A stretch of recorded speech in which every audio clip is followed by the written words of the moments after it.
Hey everyone, welcome back to another episode of Pour and Tell. This is episode 14. I am your host, John, the Cigar Surgeon, here as always with my co-host, June Liu. June, what is going on, brother? Well, I had it's going great. Good, Yeah, it's going good. great. It's Nothing that whiskey won't fix? that's very true actually. I went through some procedures recently, had a surgery, but what's nice about it is I have a lot of whiskey to combat the pain. Now, so I'm assuming it's one of those situations where, you're either not okay to drink and smoke, or you're okay to like drink but not smoke, or are you free to do whatever?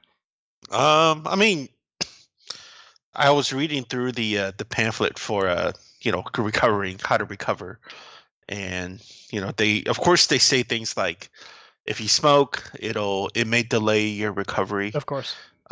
So I just basically waited one full week to not drink or smoke. No, But that seems logical.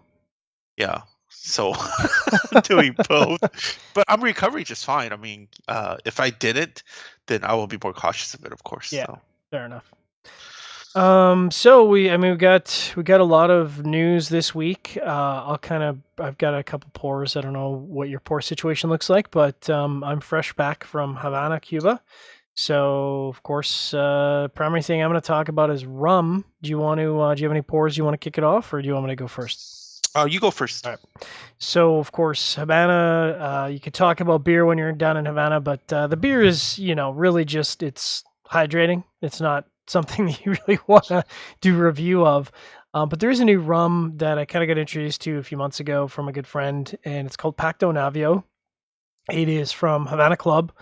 It's kind of in their, I wouldn't call it super premium collection, but I call it their sort of more premium offerings. Like if you're familiar with the Maestro de Selection, or Maestro de Selección, um, it's it's kind of a mid-range sipping rum. People think about rum, they think about Havana Club, but Havana Club is really like a poor man's sipping rum and mixing rum. Unless you get into like the 15s, you can do the sevens, but that's a little rough. So this is 40 CUC, so the equivalent is supposed to be 40 US dollars, but of course it never works out that way. Made by Havana Club. What sets this aside is it's finished in French Sauternes cask. So for me, I find that what the Sauternes cask does is, how a lot of rums kind of almost have a sickly sweet flavor to them, like it, you Mhm. know. I'm not really a fan of sweet drinks. I mean, I'm not 20 years old anymore. I don't just want sugar.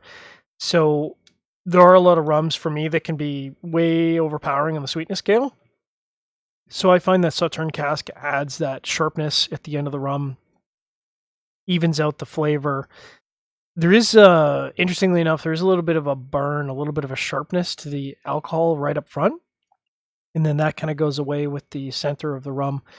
The name Pacto Navio, I had to look it up. It comes from the 1815 treaty, which restored peace between Spain and France. So that's kind of interesting. Hmm. And then the other thing I have is actually a beer, which I did a review of, or was going to do a review of, and then just drank it because it was good. It's Or Xata, but it's the Aztec spelling, so it's Orxata. It's from the Bruery, which I think the brewery's out of California, isn't it? Yeah, they're in Southern California. Yeah. So I mean, I don't know. Well, you can certainly answer this. So I like their beers. They tend to come in the tall bottles, which I'm not really a huge fan of because a lot of the beers are really, really big and bold, either on flavor or Mhm. ABV, and they're kind of pricey when they get up to here, like $18+. What do you guys pay for bottles from the brewery down there? Like the horchata big Yeah, bottle. I yeah, think their bottle is at like, gosh, they've got to be 22 plus ounces or 24 yeah, ounces at that point. yeah, That bottle here, we could get it for, I don't know, like eight, nine yeah, dollars. yeah. No, that makes sense. I mean, Yeah. import costs and all that. And I think I've had their boy. I've had a bunch of beer from them. I think there's an orange stout or something like that I did a review Yeah. of. I mean, they make good beer. I just wish it wasn't in the 22-ounce bottle because I'm not, it's not like wine. I can't just put a stopper on it and have it the next day. And a lot of times, even if I could do that, I wouldn't necessarily want it 2 days in a row. Yeah. It sounds like I'm complaining, but it was No, actually it's. I mean, I don't know. Like, I don't think you and I are in the because there's like beer guys out there that'll just all day long, like or like all night long, do these like beer shares. But even those guys will rarely take down a brewery big boy bottle by themselves. I mean, that's just it's too much, right? yeah. Like, and you probably I've tried to do it once. Like, for instance, Blue breweries known for their this barrel aged stout called Black Tuesday. Ooh, And Black Tuesdays are, I think, my opinion, they're mainly known because they are highly alcoholic. Like we're talking 19-20% barrel aged imperial that's stout. no joke. Yeah, but the way they make them is so well executed. They're so good at masking the alcohol content and just making everything so viscous and full flavored. So they're mainly known for that, but there's no fucking way that you can drink that by yourself. Not unless you Like want to be passed out by the end. basically. Yeah. So, but yeah. All right. Well, yeah, and I may echo what you're saying. When I do a beer share, it, really what I want is I almost want like a whiskey sample of each beer. Like I only want like a 4 ounce pour. Like to me, a 3.5 4 ounce pour of new beers is enough because by the fourth beer, my palate's going to be jacked anyways. I mean, I'm not Mhm. going to be able to taste anything. So 22 ounces is a bit much. So anyways, back to the beer. So this is a blonde ale brewed with a heavy dose of rice, cinnamon, and fresh vanilla, and then they add some lactose to give it a little creamy character. It was good. I mean, I don't know if anybody out there has ever been to Harry Potter World in Orlando, but it kinda reminds me a little bit of butterbeer, just with that yeah, just with, like, the cinnamon and the creaminess. It was good. I mean, I did end up finishing the 22-ounce bottle. I enjoyed it. This was, unlike the normal horchata, which quite a bit bigger in ABV, and I think the stout character of the horchata, the chocolate is good, but it ends up being pretty palate coating. So this to me was, refreshing, and like I said, I pounded back the Yeah. 22, so Yeah. yeah. I agree. It's palate coating, but not palate wrecking Yeah, that beer, that's a good way to which is put why it. you're able to kind of goes a little bit more. So That's a good way to put it. So that's all I got this week in pours. Like I said, I was down in Havana, so I guess I could have done a review of the mojitos. The most classic mojito being the Hotel Nacional, which I would say is probably only number three mojito. Number one mojito for me has to be La Terrazza, which does a slushy mojito.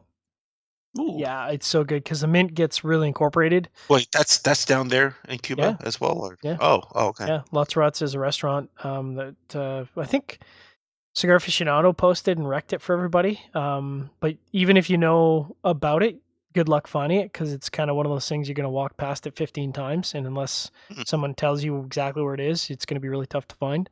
And then the Comodoro Hotel, La Casa del Habano, they do and it's the cheapest of all the mojitos, BT Dubs. They do a mojito, and it's a little bit more syrupy, but same thing. That's got to be number two for me for mojitos. So And I'm so jealous. I've Cuba is such a bucket list for me. I mean, it's a bit different for Americans, of yeah, course.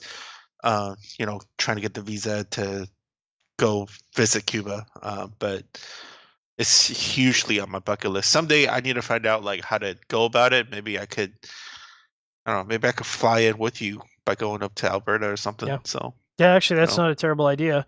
I mean, we are. Usually we go every I mean, we're way off topic, but usually we go every year in November, for the, Part Friends of Partagais, festival. So, maybe you should, put it on your calendar and consider for next year. yeah. Yeah. So, you got any, bottle buys or Oh, pours this week? yeah. Yeah, a Keep couple of them come to mind.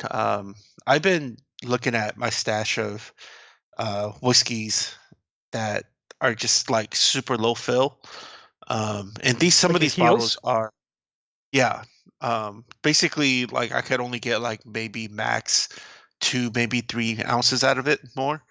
But I mean these open bottles have been around for like geez, at least 4 or 5 years. Ooh. And yeah, I know. And I've read articles about how if you have bottles that are old, that are super low fill like that, it you should drink it because the air that's moving inside that bottle will slowly kind of change the mechanics of the spirit. So the reason why I haven't drank those is because they're bottles that I really really enjoy, and some of the stuff I can't like I can't replace it. You're holding on, you won't let go. Yeah, absolutely. And it's basically some of these bottles are like my wow moments, right? Like everyone has like a probably like a wow moment of their first best, like let's say bourbon or scotch or whatever it may be, whatever spirit. So these are definitely those.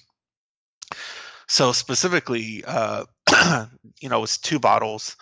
Well, I went through four bottles, but two bottles is ones I was like, oh man, I don't want to do this. But one of them is straight bourbon made by Heaven Hill called it's from Parker's Heritage line within Heaven Hill called Promise of Hope. So this bottle I acquired, geez, I think this was like maybe 6 years ago actually, when it first came out. So one and done kind of a thing. It's just absolutely beautiful, perfect palate coating bourbon. Can't get it. Even if I try to find it, it's going to be on the secondary market for like $800 a bottle. Oof. I bought it back at MSRP, which was about $100. So I had about 2 ounces left of it. That pour definitely was underwhelming because I think it really did that. The air really did, Very oxidized. oxidize. Yeah. Um, I was still very much so enjoying it because I was reminded more of that wow moment when I first opened that bottle and drank it. Um, but the actual taste of it was a bit lackluster. Yeah. And another bottle that comes to mind is the very first bottle of Springbank I ever bought, which is a Springbank 18. This bottle is about maybe like 8, 9 years old. I mean, I have backup Springbank 18 bottles, but that was my first like wow introduction to Campbelltown. Yeah. So, um, it's like that old school Springbank label as well. Like whereas now, they changed like the packaging and like kind of the artwork and all. So, kind of a nostalgic feel to it. But I definitely finished them off. I cleaned them out and I put it in like my office room. Keep the bottles for nostalgia purposes. Yeah. Yeah, like people, some people, I don't. Some people throw them away. Like with bottles like that, I like to keep it and just to kind of, remember. So Yeah, that's nice. That's good. Like I feel yeah. I ended up doing a infinity bottle. So for those out there who aren't aware, an infinity bottles, I don't know who even started this idea, but you essentially take all your heels, so the last little eighth or whatever of your bottle, and you put it all together in one bottle. I mean, I wouldn't say it's any kind of brilliant concoction. It's it's drinkable, but I would say barely. yeah, I certainly didn't do any kind of alchemy in terms of what proportions. I just put it all together. Now I did separate my peated whiskey and my non-peated whiskey because, I was like, there's no way that just randomly adding peated whiskey and non-peated whiskey is going to be drinkable at all. So all my peated whiskeys in one infinity bottle for heels, and then my non-peated whiskeys in another bottle. mm, It's drinkable. I mean, if you're looking for a whiskey and yeah, you don't really care, it's whatever. yeah. I have a hard time. Like, I, I have a few friends that do that. But I have a hard time doing that because I'm like, well, whatever I end up mixing, because I suck at mixing, Yeah. I don't know shit about it. It's not going to be good as what's going to be coming straight out of the bottle. But I understand, right? Like, if it's one of those things where, like, you have like some, stuff that's like readily on the shelves, easy to find, is lower filled. You just kind of like put it in this infinity bottle, cool. Yeah. But yeah, Yeah. it's a cool concept though, Yeah. because you could like basically write down how much of whatever you poured in there, and then as you taste it, you could maybe say, I want a little bit more. I don't know. I want more fruit notes, and you could find maybe a sherry cask finish to throw in there, or whatever, right? Yeah. Like That's what I you should have could kind done. of mess around with it, That's what I you should know. have done. I did not do that at all. I just literally poured them all together, completely and immediately forgot what I put in there, what proportions, and I ended up with a shitty blended whiskey. So out of It could change, like more if it's $800 worth of premium whiskey. So, turns out you just can't mix shit together, and yeah. yeah. Seems like we are not master Not a blenders. master blender, not even an average whatever apprentice at blender. No.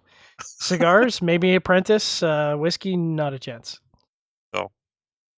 So that's it. That's all I got. You got anything else in pours this week? Nope. Cool. So let me know when you want to jump in. We got a lot of libation news. I'll kind of talk about one here that's local. So there's, of course, I'm in Alberta. For those who aren't aware, Alberta is quote unquote the Texas of Canada. That being, we have a lot of oil and gas and obviously beef. So we have a lot of pipelines because that's the safest, fastest, easiest, and most economical way to transport a crap ton of oil. But there's a couple breweries that suggested that maybe what we need to do is have a beer pipeline. And I mean, it sounds kind of weird, but I Mm. guess this is not a new concept. In Europe, they actually do use beer pipelines because it's Oh. yeah. I guess the example so this is from CBC. The article comes from CBC. So they cite Bruges, Belgium, does 6,000 liters of beer per hour down a 3.2-kilometer underground pipeline that stretches throughout the. This is actually a distribution network for a city. So it stretches outside of the city. De Halveman is the brewery, and then out the bottling plant, out to restaurants. Kind of an interesting concept if you think about it, because really you're eliminating the waste and or potential oxidation from going from the brewery into a keg and then from a keg into a keg line. I mean, you're really coming directly from the source, and because it's a pipeline, it's sealed, so there's no oxygen getting in there. I mean, they're suggest because Alberta is, for those who aren't aware, it is big. I mean, it is just slightly under the size of Texas. So we could have a 500-kilometer, 600-kilometer pipeline to ship beer, or if if it was within a city, you would need a significant pipe network.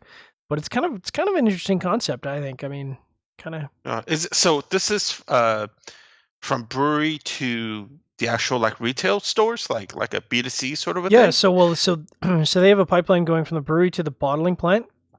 And I guess they Uh-huh. also have a line going to the restaurant. So, Oh. kind of a cool distribution concept. I think the proposed idea was that it would go from Alberta, one city to another city, as opposed to using truck networks and Mm. transportation.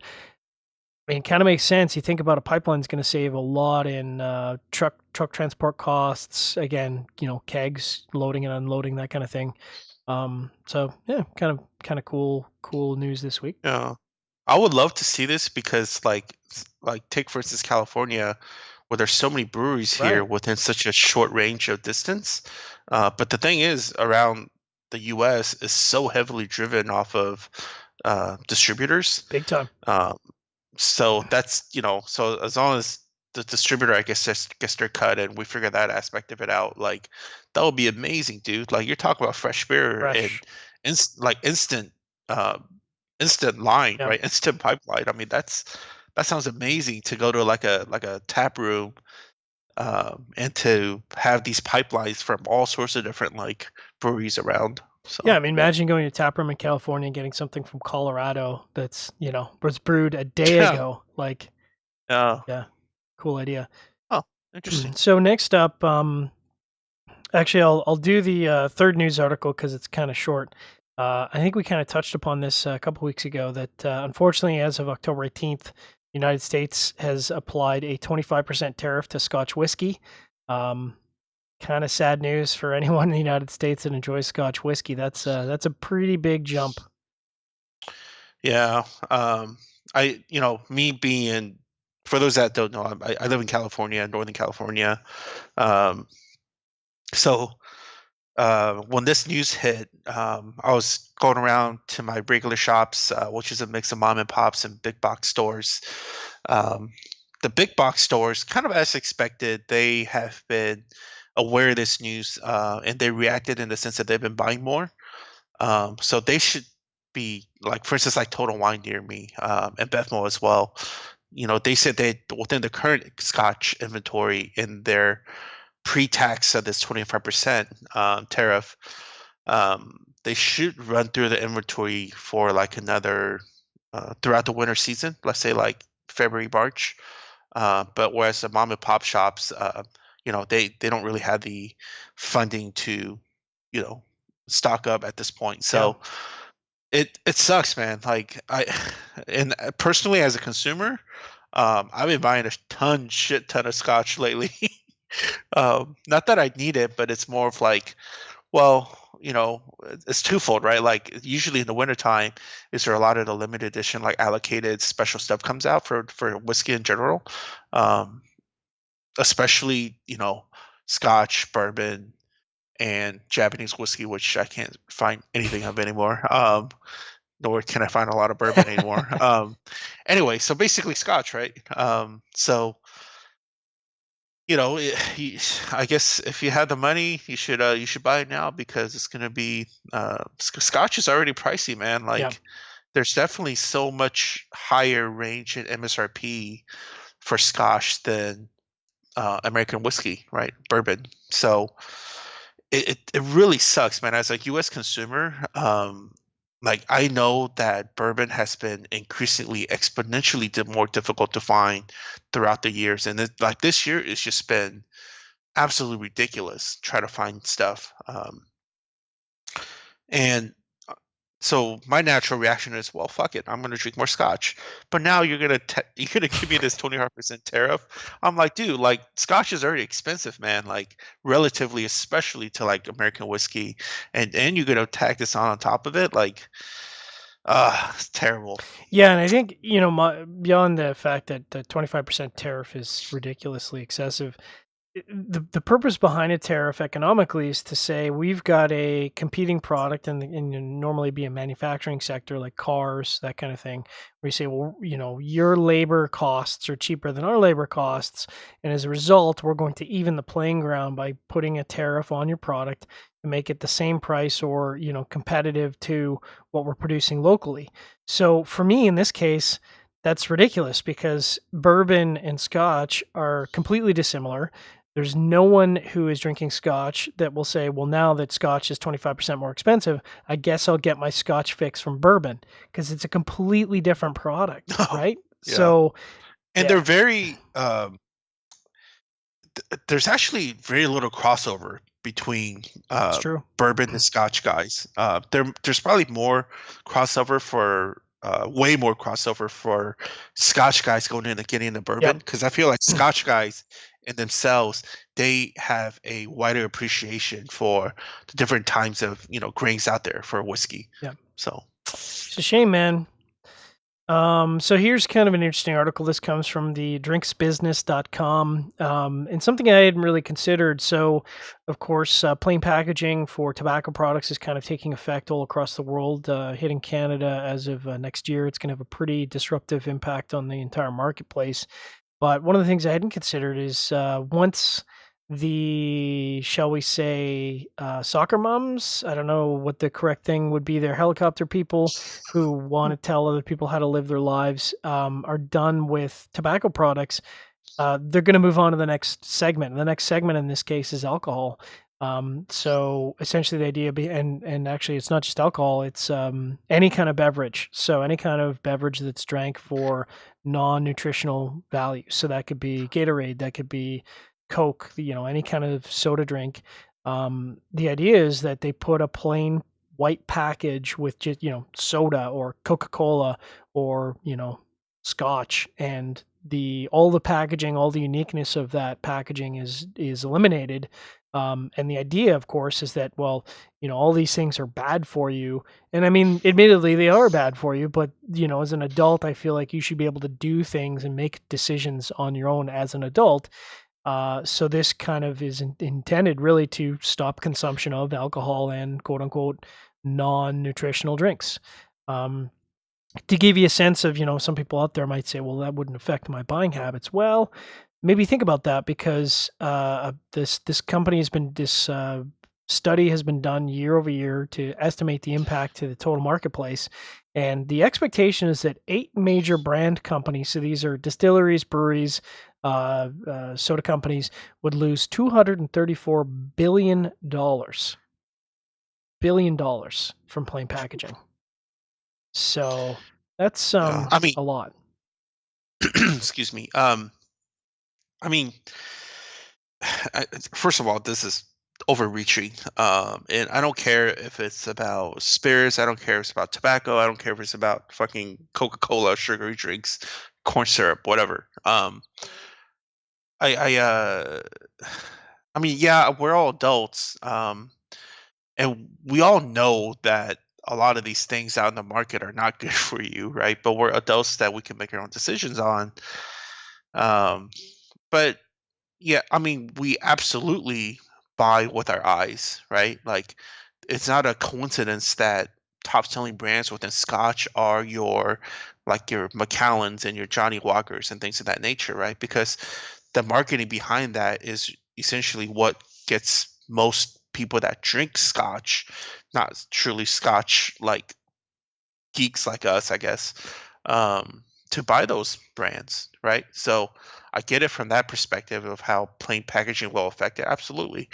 But I side more towards, hey man, we're grown ass people, and we know what it is to put in our body, and so let it be. Don't be so overreaching, right? Yeah. So, well, I mean, hopefully our listenership is aware now of the issue, and like I said, it's not a matter of if; it's a matter of when. I think the moment that the quote unquote fight against tobacco is done, and the groups, the special interest groups, will be moving on to plain packaging for any kind of beverage. And again, this is not just beer, this is not just whiskey or bourbon. This is going to be all drinks that are imbibed as a non-nutritional reason.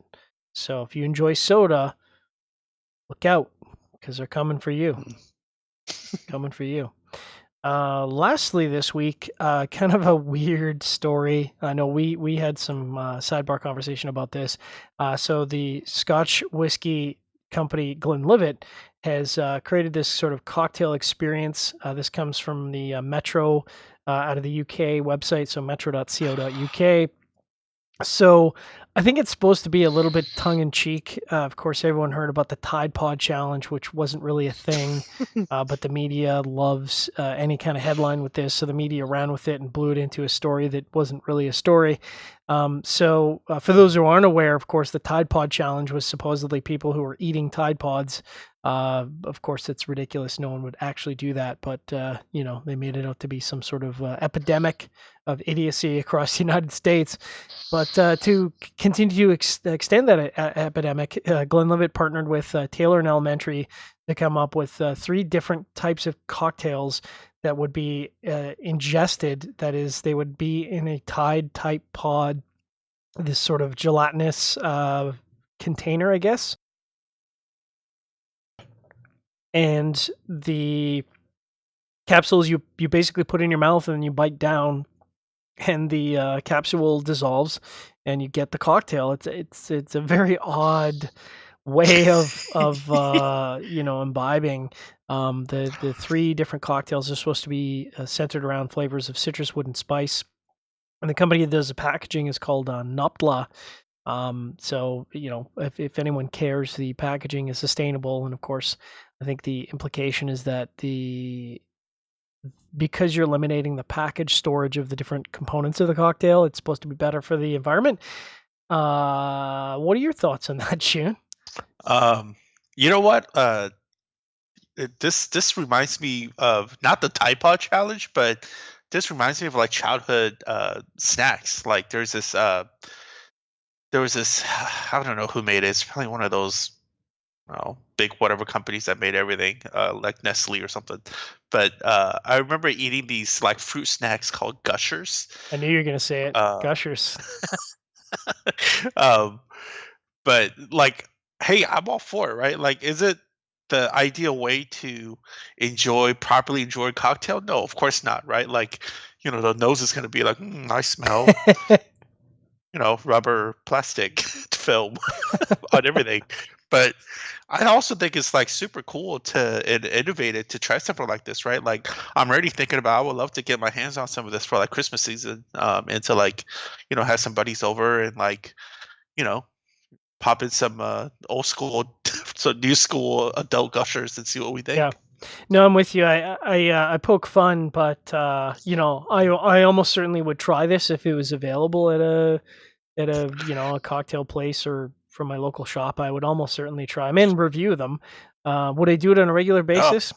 Probably not. It's a weird way, no. I think, to ingest cocktails, but it's kind of fun. But, wouldn't it be cool, like, if, for instance, you got some buddies coming over and you're sipping some neat, like, excellent spirits, and then at the end, you bring these out for, like, dessert. You're like, "Hey, guys." Yeah, I mean, you get like a salad bowl, right? Like a clear salad bowl, and you have a mixture of cocktails, and you kind of randomly grab. Like, there's no labeling, right? So you wouldn't know which one's which. So you grab a random, quote unquote Tide Pod of Gusher, and then everyone talks about their experience and what flavors they're getting or what drink they thought they got. Yeah. Yeah, weird, right? Please sell it to here. Please go ahead. Make it, distribute it. I want it. So that's all we got this week in libation news. You got anything else, June? No, that's All it. right. Thanks for tuning in, Thanks for guys. tuning in, and we'll see you all in the next 2 weeks.